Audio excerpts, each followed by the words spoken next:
Hi everyone. ఇవాళ మనం అల్లం పచ్చడి చేద్దాం. అల్లం ఇలా 10 నిమిషాలు నీటిలో నానబెట్టుకోండి, పొట్టు తొందరగా వస్తుంది. అల్లం ఇలా పొట్టు తీసుకోండి. ఇప్పుడు చిన్న చిన్న ముక్కలు కట్ చేసుకోండి. ఇప్పుడు కట్ చేసిన ముక్కలు 1 అవర్ ఎండలో పెట్టుకోండి. ఎక్కువసేపు అవసరం లేదండి, జస్ట్ తడారితే సరిపోద్ది. అల్లం పచ్చడికి మెజర్మెంట్ కరెక్ట్గా ఉండాలండి. 1 కప్పు బెల్లం తీసుకోండి. 1 కప్పు అల్లం ముక్కలు, చింతపండు 1 కప్పు ఇలా క్లీన్ చేసి పెట్టుకోండి.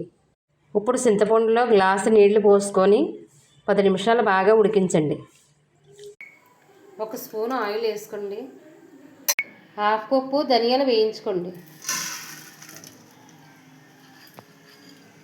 ధనియాలు వేగిపోయింది, తీసేద్దాం. ఇప్పుడు మళ్ళీ 4 స్పూన్లు ఆయిల్ పోసుకోండి. అల్లం ముక్కలు వేయించుకుందాం.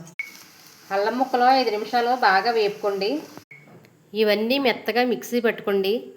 మిక్సీ పట్టుకున్నామండి. పోపు పెట్టుకుందాం. పోపు పెట్టుకోవడానికి ఆయిల్ వేసుకోండి. ఆయిల్ కాస్త ఎక్కువే పడుతుంది. ఇప్పుడు పోపు వేసుకోండి. ఆయిల్ ఎక్కింది. పోపు వేగిందండి. బాగా చల్లారిన తర్వాత పచ్చడిలో కలపండి. అయిపోయిందండి. ఇడ్లీలోకి, దోశల్లోకి చాలా బాగుంటుంది. ఒకసారి ఇలా ట్రై చేయండి.